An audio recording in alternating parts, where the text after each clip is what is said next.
My daughter saved my baby when she exposed a cheating babysitter and forced me to turn back before my family was destroyed now. As morning sunlight filtered into the residential neighborhood outside Boston, Rachel Harrison's kitchen was already full of life. Rachel worked from home as a freelance graphic designer, and mornings were precious time with her family. Her husband, David, had already left for the real estate office, so now it was just Rachel, their 6-year-old daughter, Emma, and their 3-month-old son, Liam. Emma sat at the kitchen table, gripping her small spoon and carefully bringing each bite of cereal to her mouth. In her navy blue school jumper, she looked like a little lady. Rachel sat beside her daughter, holding Liam as he drank from his bottle. The baby's tiny hand occasionally gripped Rachel's finger, and each time, her heart filled with warmth. "Mommy, they're having pizza for lunch today," Emma said happily. "That's wonderful," Rachel smiled. "But make sure you eat your vegetables too." "I know." Emma pouted a little but quickly broke into a smile. Glancing at the clock, Rachel saw it was nearly 8. Today was a special day. The new babysitter was coming for the first time. Her name was Melissa, a woman David had introduced as his co-worker's sister. She was supposedly certified in childcare, which gave Rachel peace of mind. Her freelance work had gotten busier lately, and managing Liam's care while taking Emma to and from school was becoming increasingly difficult. The doorbell rang. Rachel settled Liam into his bouncer and headed to the front door. When she opened it, a young woman with a bright smile stood there. Her chestnut hair was neatly pulled back to her shoulders, and she wore clean jeans and a sweater. "Good morning, Mrs. Harrison. I'm Melissa Carter." "Good morning, Melissa. Please come in." Melissa entered the house and immediately spotted Liam in his bouncer, speaking to him in a gentle voice. "Oh, what a beautiful baby. You must be Liam." Her voice had a natural warmth to it, and Rachel felt a bit reassured. "This is my daughter, Emma." Rachel gestured to her daughter in the kitchen. Emma slowly emerged from the kitchen, but kept her distance from Melissa. Usually so friendly with people, today she was uncharacteristically reserved. "Hello, Emma," Melissa said kindly. "That's a pretty dress." "Thank you," Emma quietly said, but immediately hid behind her mother. Rachel placed a hand on her daughter's shoulder. "Emma, you don't need to be shy. Melissa is a nice person." Melissa maintained her smile without seeming bothered. "That's perfectly fine. It's natural for children to take time to get comfortable. I worked at a daycare for 5 years, so I'm used to it."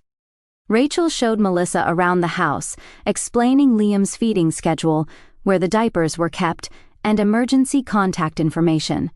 Melissa took careful notes and asked appropriate questions. With her perfect resume and recommendation letters from her previous employer, Rachel's concerns gradually faded.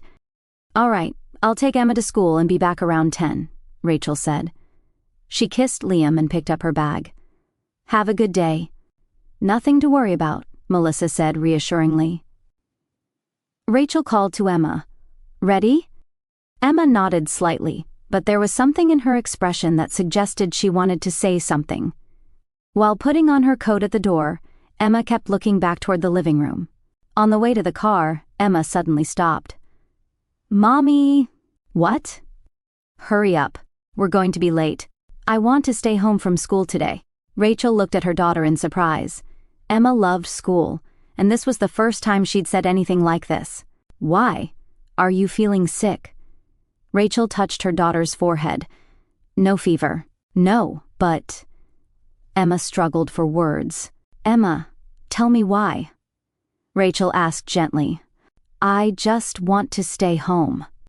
Rachel thought for a moment, but when she checked the time, it was already past 8:20. "Emma, they're having pizza for lunch today. Remember? You were looking forward to it. Once you get to school, you'll feel better." Emma started to say something but ended up just nodding. They got in the car and Rachel started the engine. Emma's face in the rearview mirror still looked worried. As she drove, Rachel mentally organized her schedule for the day. After dropping Emma off, she needed to get right back home and finish a logo design for a new client. The deadline was tomorrow.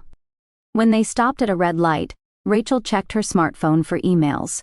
There was an additional request from the client, and she let out a small sigh. "Mommy!" A small voice came from the back seat. "Yes?" Rachel's eyes shifted to the rearview mirror. Is Liam going to be okay? Of course. Melissa is certified in childcare, and she's Dad's coworker's sister. She's someone we can trust. Emma didn't say anything but kept turning around to look back toward home. Rachel noticed but understood her daughter's feelings. It was natural to worry about leaving her baby brother with someone else for the first time. They were 5 minutes from school. The leaves on the street trees shone beautifully in the morning sun. It was a typical peaceful morning. Rachel drove the familiar route while thinking about work. The light turned red, and Rachel stopped the car. She glanced at her smartphone again, and was starting to think about her reply to the client when it happened. Suddenly, a sharp scream came from the back seat. "Mommy, we need to go back right now." Rachel whipped around in surprise. Emma's face was deathly pale, tears welling in her eyes. "What's wrong?" Rachel was shaken. She'd never seen Emma this upset before. "Please go home right now," Emma cried out. "Emma, calm down. What happened?" Rachel pulled the car to the side of the road. A car behind them honked, but she didn't care. "I can't explain, but Liam's in danger." Emma's voice trembled with fear. Rachel's heart started pounding. There was a seriousness and fear in her daughter's eyes she'd never seen before. In Rachel's mind, reason and instinct battled fiercely. Melissa was supposed to be trustworthy, someone David had introduced, his co-worker's sister. Perfect resume, recommendation letters, childcare certification. Everything checked out.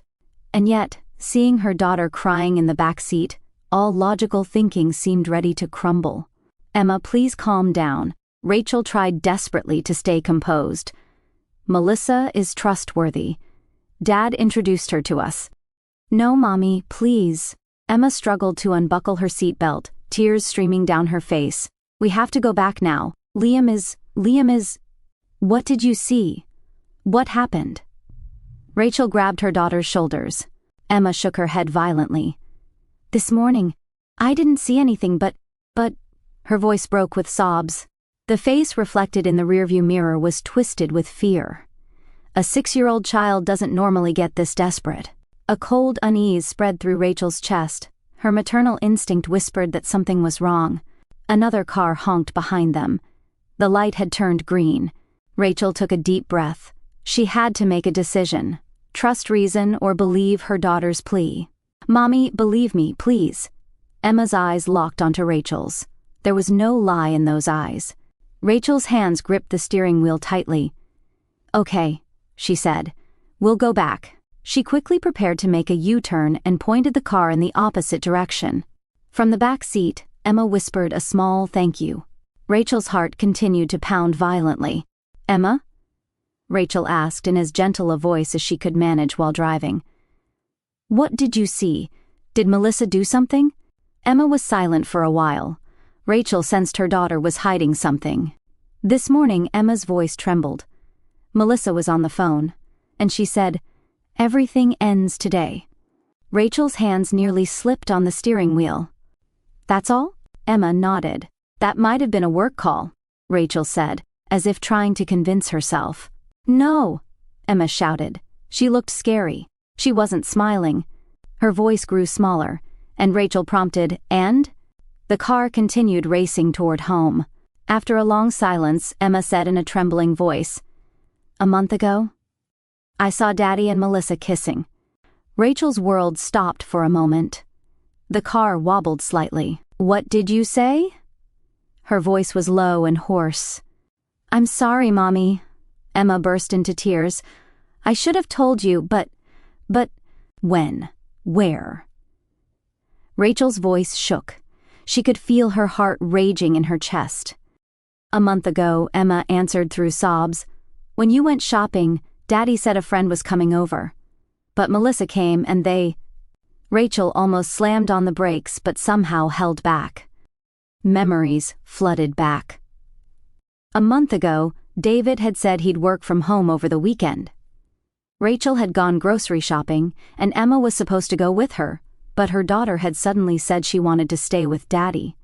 At the time, Rachel had thought it was sweet. It was good for father and daughter to bond. "Why didn't you tell me until now?" Rachel's voice held not anger but deep sadness. Emma's voice came out strained. Daddy? Daddy said if I told Mommy, Daddy would go away. He said because Emma's a bad girl, Daddy would go away. Tears welled in Rachel's eyes. Her daughter had been carrying this secret alone for a whole month. It was too heavy a burden for a 6-year-old child. Emma, you did nothing wrong, Rachel said in a trembling voice. Absolutely nothing wrong. But this morning, when Melissa was on the phone saying, I'll end it today, Emma continued. She was looking at Liam's face with scary eyes and I got scared. Rachel's foot pressed down on the accelerator. The car picked up speed. All the pieces were beginning to form one terrifying picture.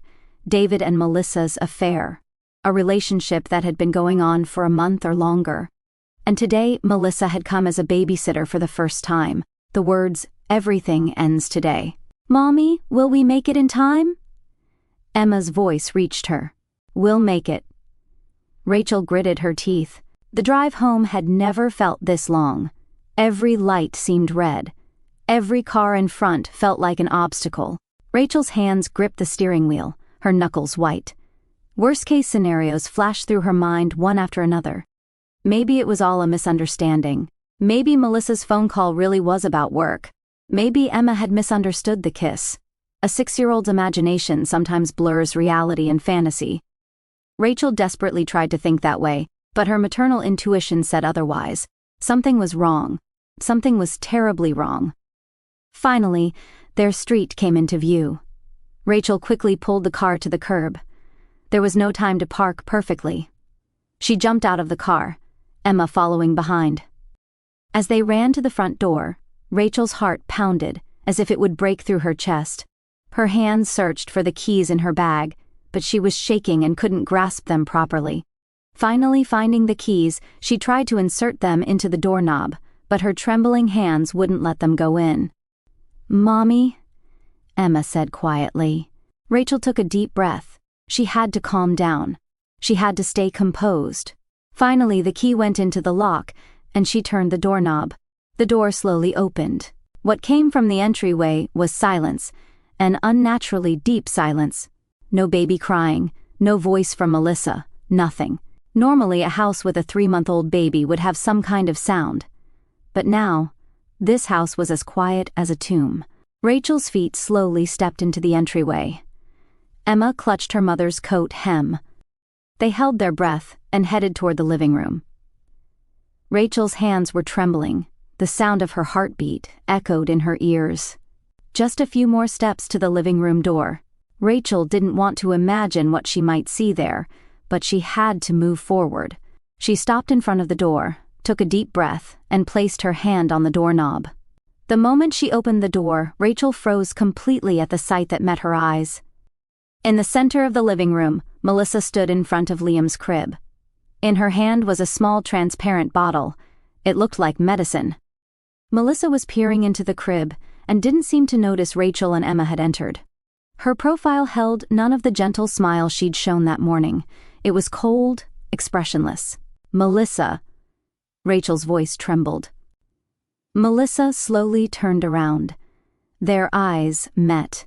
In that instant, Melissa's expression changed from surprise to confusion to a strange smile. "Oh," Melissa said in a calm voice. "You're back early, Mrs. Harrison." Rachel took a step forward. "What are you holding? This?" Melissa held up the bottle. "Just cough syrup." Liam was coughing a little. Liam wasn't coughing. Rachel's voice was low, taking on a dangerous tone. "Get away from him." Just then, the sound of the front door opening came from behind. Rachel turned around. It was David who entered. Her husband stood there pale, his eyes moving back and forth between Melissa and Rachel. "Rachel, this is..." David's voice shook. Rachel glared at her husband. "David, why are you here? You're supposed to be at work." David was at a loss for words. He opened his mouth, but no words came out. His reaction told her everything. Melissa laughed quietly. That laugh held none of the morning's warmth. "No more need for pretense, David." Ignoring Melissa, Rachel rushed to the crib. When she picked up Liam, the baby was limp. His eyes were open but unfocused. Usually, when he saw his mother's face, he'd reach out his hands, but today there was no reaction at all. "What did you do to him?" Rachel's scream echoed through the living room. "Calm down, Rachel." David tried to approach. "Don't touch me." Rachel glared at her husband. "What did you do to him? Answer me, Melissa." Melissa shrugged, "Just helped him sleep a little so he wouldn't suffer." A gentle method. Her voice held a terrifying calmness. In Rachel's mind, everything was starting to connect. Fear and anger mixed together, and her body shook. You tried to kill him, my baby. Rachel, listen to me." David finally spoke. "Be quiet." Melissa cut David off. "It doesn't matter anymore. Let's tell her everything. It's over anyway." Melissa sat down on the sofa and crossed her legs. She looked relaxed, as if enjoying tea time. "David and I have been together for 3 years. Did you know that?" Rachel felt like she couldn't breathe. 3 years? That was when Emma was 3, before she got pregnant with Liam. "It started by chance," Melissa continued. "We met at a company party. David was wonderful, funny, ambitious, unlike you." Her eyes looked coldly at Rachel. "But there was a problem. Your family has money." Rachel's head started to feel hazy, but she held Liam tightly. "If we divorced, David would only get half the assets," Melissa explained matter-of-factly. "That wouldn't be enough. Not for the life we dreamed of. So we thought of another way." "An accident," David said quietly. His face was deathly pale. "Melissa said she'd make it look like an accident." Rachel looked at her husband in disbelief. "You agreed to this?" David looked away. "At first, I thought it was a joke, but Melissa was serious." "Coward," Melissa said coldly. "You could never make a decision until the end. This morning, too, you were supposed to go to work as planned." David's voice trembled. "At the last moment, I got scared. I came back." In the corner of the room, Emma stood frozen. Rachel looked at her daughter. Her heart felt like it would tear apart. A 6-year-old child shouldn't have to hear such terrible truth. "Emma." Rachel reached out to her daughter. "Come here." Emma ran crying to her mother and was embraced in Rachel's arms. Rachel held Liam with one hand and Emma with the other. "I'm sorry, Mommy," Emma cried. "I knew for a month, but I couldn't tell you." "It's okay, Emma." Rachel stroked her daughter's hair. "You did nothing wrong. You were brave. You protected your brother." Melissa stood up. "Touching scene, but there's no proof. I just came as a babysitter. The baby was coughing, so I was about to give him medicine. That's all." "That's a lie," Rachel said sharply. "I'm calling the police." "Go ahead." Melissa showed a confident expression. "My resume is perfect. I have recommendation letters. My child care certification is real. All I have to say is you're an overprotective mother who suspected me." Rachel tried to take out her smartphone. Just then, the phone rang. An unfamiliar number appeared on the screen. She would normally ignore it, but some instinct made her answer. "Hello, Mrs. Harrison," a woman's voice came through. "This is Sarah, David's colleague. Call the police right now." Rachel's heart jumped. "What?" I looked into Melissa Carter. Sarah's voice was urgent. Her child care certification is forged, and there have been similar incidents at other homes in the past. 2 cases where babies were hospitalized with unexplained illnesses. Melissa was the sitter in both cases. Rachel looked at Melissa. The confident expression had vanished from her face. "I already contacted the police," Sarah continued. "David's behavior was strange, so I started investigating. This morning he suddenly left the office, and he kept saying a woman named Melissa's name on the phone." "Thank you, Sarah," Rachel said. "I'm at home now. Both of them are here." Melissa suddenly moved. She started running toward the front door, but just then the sound of sirens came from outside. Blue and red lights filtered through the window. David collapsed on the spot. "It's over. Everything's over." He covered his face with both hands. Melissa stopped in front of the front door. Police cars were already parked outside. She slowly turned around and looked at Rachel. For the first time, fear showed in her eyes. "It was a perfect plan," Melissa muttered. "I was supposed to have the perfect family." The door opened, and police officers entered. "Put your hands up." Melissa and David complied. As the officers handcuffed them both, Rachel held Emma and Liam close. Liam was still limp, but his breathing was stable. "Please call an ambulance," Rachel said to the officer. "He's been drugged. One's already on the way," the officer said kindly. "It's okay, Mrs. Harrison. You're safe now." Rachel watched with cold eyes as Melissa and David were led away. David looked back and tried to say something, but Rachel looked away. There were no more words she wanted to hear. The ambulance arrived, and the paramedics examined Liam. "His breathing is stable, but let's do tests at the hospital just to be safe." Rachel nodded, gripping Emma's hand. She climbed into the ambulance. As the vehicle pulled away, Rachel looked at their home through the window. In that house, she had believed she was building a happy family, but it had all been an illusion. Her husband had been lying for 3 years, and today her children's lives had been targeted. Emma said quietly, "Mommy, are we not a family anymore?" Rachel hugged her daughter. "No, Emma, we are a family, a real family. You, me, and Liam, that's our family." The ambulance headed to the hospital. Rachel's heart was filled with fear, sadness, and above all, anger. The white walls of the hospital waiting room were too bright for Rachel's tired eyes. While the doctor examined Liam, she sat with Emma on her lap. Her daughter buried her face in her mother's chest, trembling slightly. 30 minutes later, the doctor came out.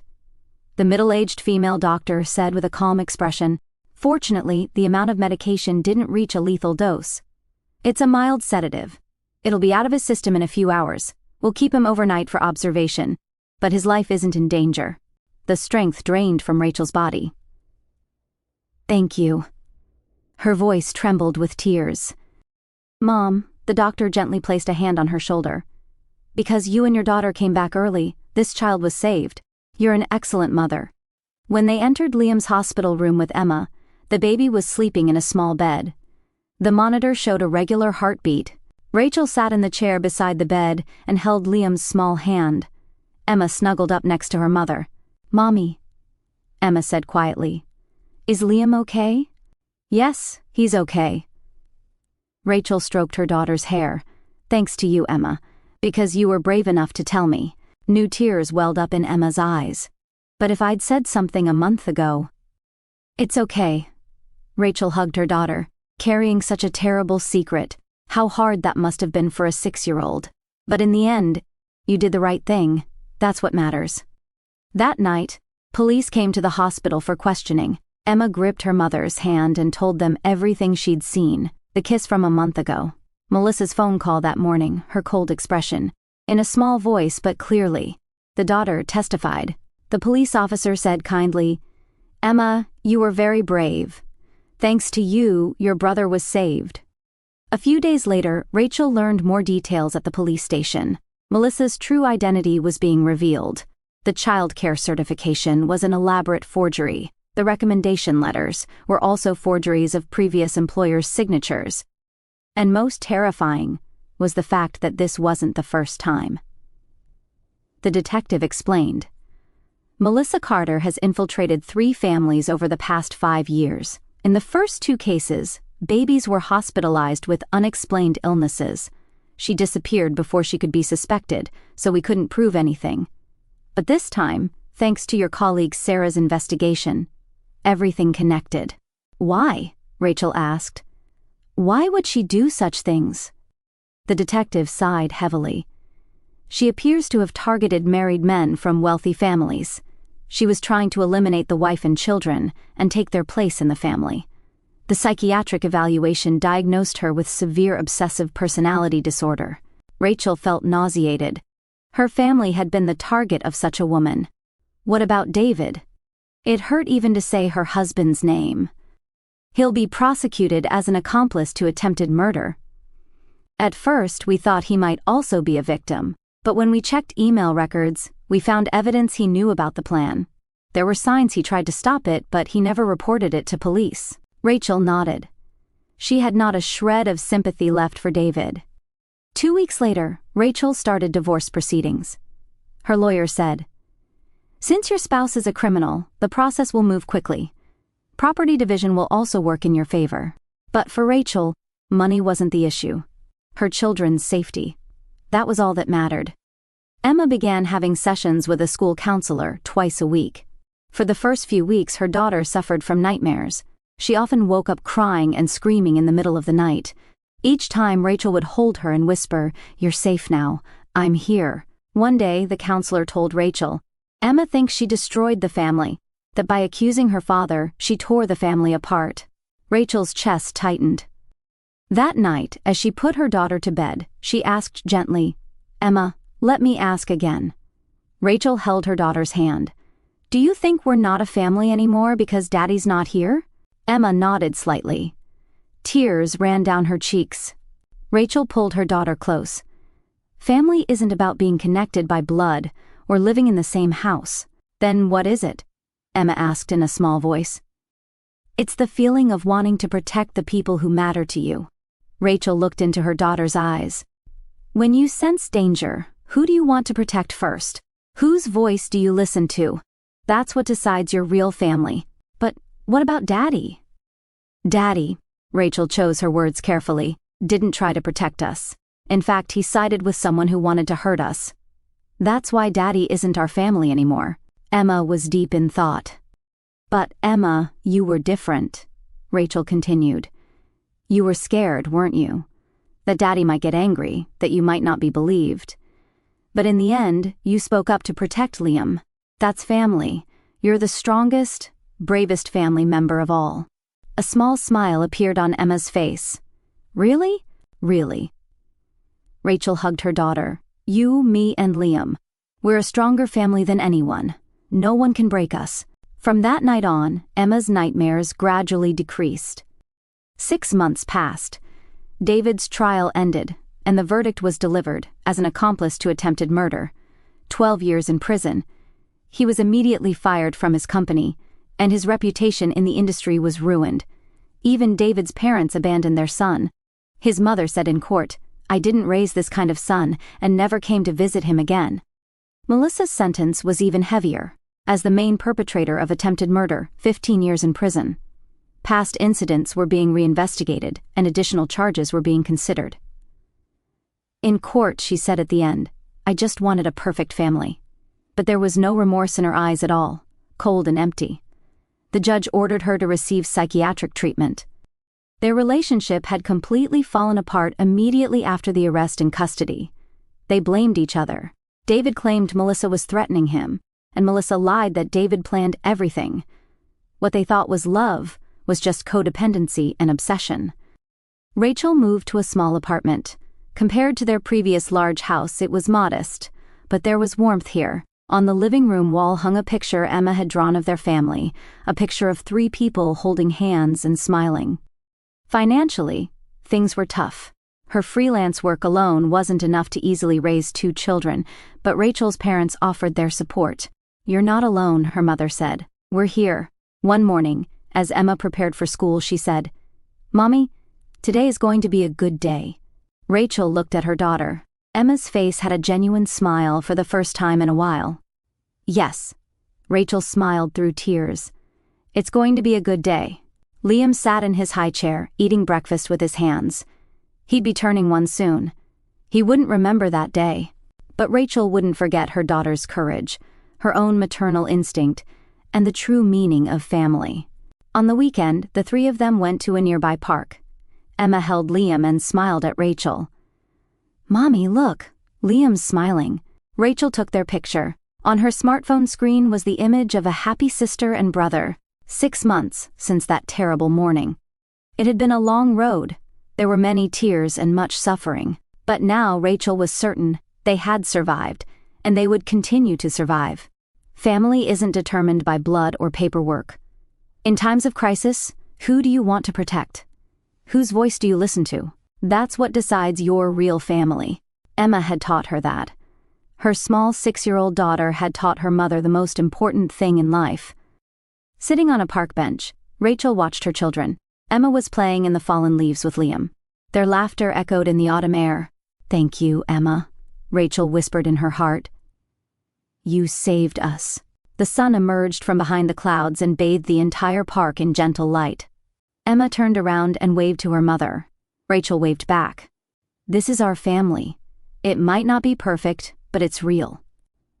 On the way home to the apartment that evening, Emma said, "Mommy, are we happy?" Rachel squeezed her daughter's hand. "Yes, we're happy. Truly." And that was the truth.